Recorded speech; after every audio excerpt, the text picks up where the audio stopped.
নমস্কার বন্ধুরা, আজকে একটা নতুন ভিডিওতে আপনাদের সবাইকে স্বাগত জানাই। তো এই যে আমাদের একটা চালতে গাছ, তো এই যে চালতে পড়ে আছে, আজকে চালতে খুঁটে নেব। আর এই যে আমার কয়েকটা ছাদ বাগানে বেগুন হয়েছে, বেগুন গাছ আছে, তো কয়েকটা বেগুন বড় হয়েছে। আগে আমি বেগুনগুলোকে তুলে নেব, ছুরি নিয়ে এসেছি, ছুরি দিয়ে কেটে নেব। এই যে কত বড় বেগুন হয়েছে, এই বেগুনগুলো খুবই খেতে ভালো। আরো হয়েছে কয়েকটা, মাঝে মাঝেই তোলা হয়। রয়েছে বেগুনে, কত বড় বড় হয়ে গেছে, এখনো কচি রয়েছে। বড় হলে কি হবে, কচি বেগুনগুলো। এইটা পুরো নরম।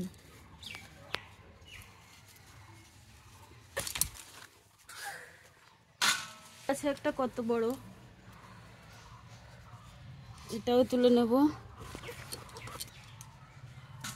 এতগুলো বেগুন তুলে নিলাম। এবার এই যে এখানে চালতে পড়ে আছে, কবে গাছ থেকে পড়ে রয়েছে দেখিও নি।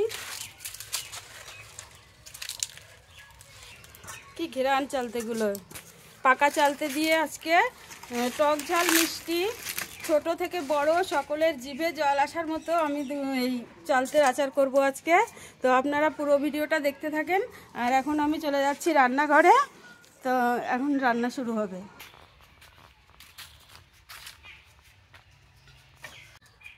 এবার আমি রান্নাঘরে চলে এসেছি। তো বেগুনগুলো আমি এখন কিছু করব না, বেগুনগুলো থাক। আগে আমি এই চালতের আচার করব। তো আমি প্রথমে চালতেটাকে কেটে নেব। আর এতে সামান্য উপকরণ লাগবে, এই যে কয়েকটা শুকনো লঙ্কা লাগবে, আর কিছু হচ্ছে মৌরি লাগবে, আর হচ্ছে চিনি লাগবে। তো আমি প্রথমে চালতেগুলোকে কাটবো।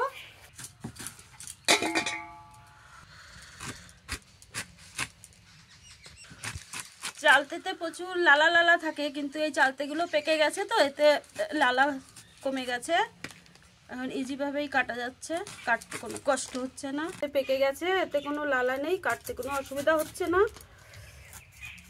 পেছনের খোসাটা ছাড়িয়ে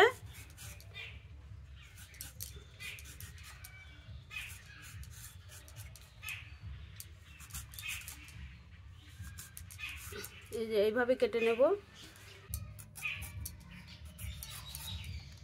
পড়ে রয়েছে, চালতেগুলো শুকিয়ে শুকিয়ে এসেছে।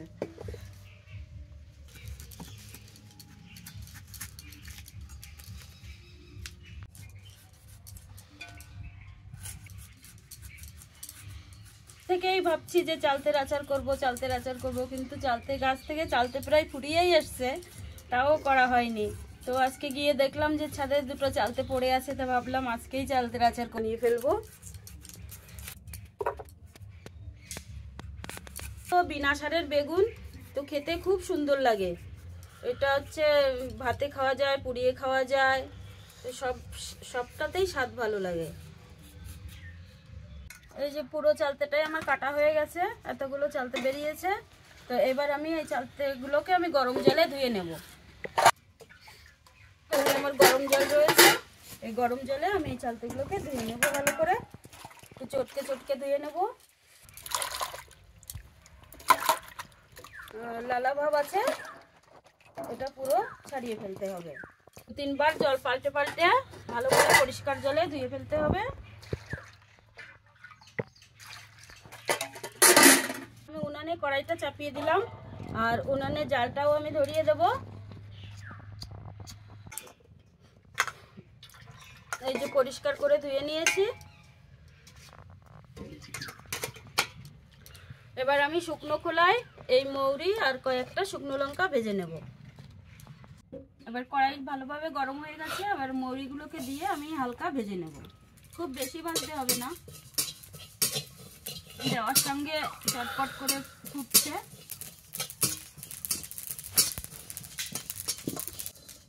হয়ে গেছে ভাজা, শিলের ওপর নামিয়ে দিলাম। এবার কয়েকটা শুকনো লঙ্কা আমি ভেজে নেব। এই কটা চালতের জন্য আমার 4টে কি 5টা লঙ্কায় হয়ে যাবে। ওই ছোট ছোট 5টা দিয়ে দিলাম। লঙ্কাটা আমার ভালোভাবে ভাজা হয়ে গেছে, তুলে নিলাম।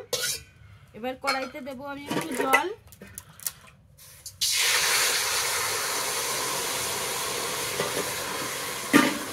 জল দিয়ে এটাকে আমি একটু অর্ধেকটা সিদ্ধ করে নেব। পুরোপুরি সিদ্ধ করার দরকার নেই, অর্ধেক সিদ্ধ করব। তো আমি একটু নুন দিয়ে দেব।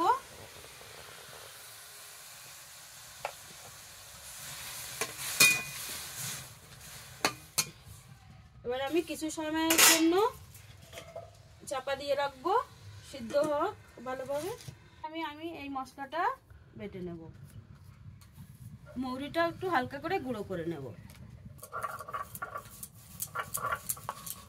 আচ্ছা, এবার লঙ্কাগুলোকে গুঁড়ো করে নেব, আর এইটা আমি তুলে নেব।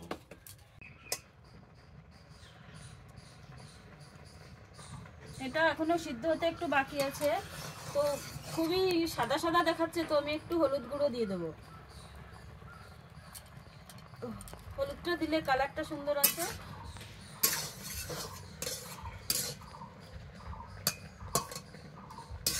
আর একটু সিদ্ধ হবে,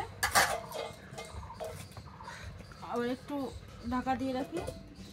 লঙ্কাটাও বাটা হয়ে গেছে, ভাজা লঙ্কাটা, এটাকেও তুলে রাখি। একদম মিহি করে বাটিনি। এই যে চালতেগুলি 10 মিনিটের মতো জাল দিয়ে নিয়েছি, প্রায় 50% সিদ্ধ হয়ে গেছে। এবার এটাকে আমি নামিয়ে থেতো করে নেব। তো কড়াই থেকে নামিয়ে দিলাম। এবার এটাকে একটু ঠান্ডা জলে ধুয়ে নেব। সেদ্ধ করে ঠান্ডা জলে ধুয়ে নিলাম। এবার এদিকে কড়াইতে আমি অল্প করে জল দিয়ে দিচ্ছি। এই জলের মধ্যে আমি চিনি দিয়ে দেব। এতটা পরিমাণ চিনি লাগবে না, পরে লাগলে আবার দেব। এটা আমি জাল দিতে থাকি। এবার এই চালতেগুলোকে আমি থেতো করব। তো শিলে থেতো করতে গেলে ছিটকে যাবে, তো আমি এই বাটিটার মধ্যে থেতো করে নেব। একটা করে দিতে হবে, ছিটকে যাচ্ছে না। একটা দুটো দিয়ে থেতো করে নেব। এদিকে আমি চিনিটা গলানোর জন্য আমি জাল দিচ্ছি।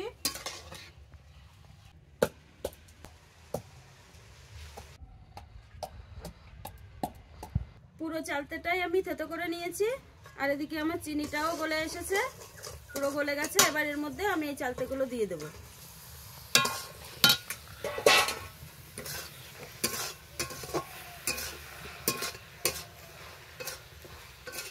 এর মধ্যে পরিমাণ মতো নুন দিয়ে দেব।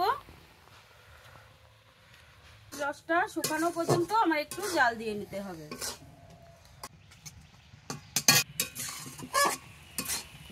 এবারে এর মধ্যে আমি এই বেটে রাখা লঙ্কার গুঁড়োটা দিয়ে দেব।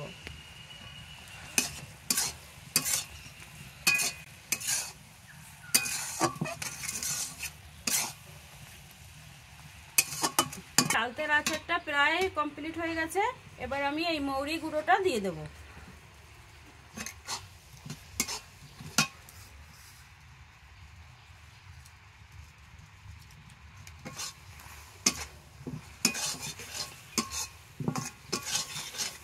খুব সুন্দর সেন্ট বেরিয়েছে।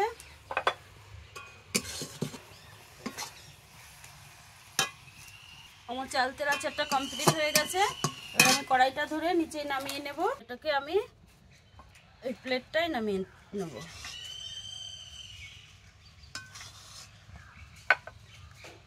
হয়ে গেল বন্ধুরা আজকে আমার চালতের আচারের রেসিপি। তো এখন আমি একটু প্রথমে টেস্ট করে দেখি কেমন হয়েছে।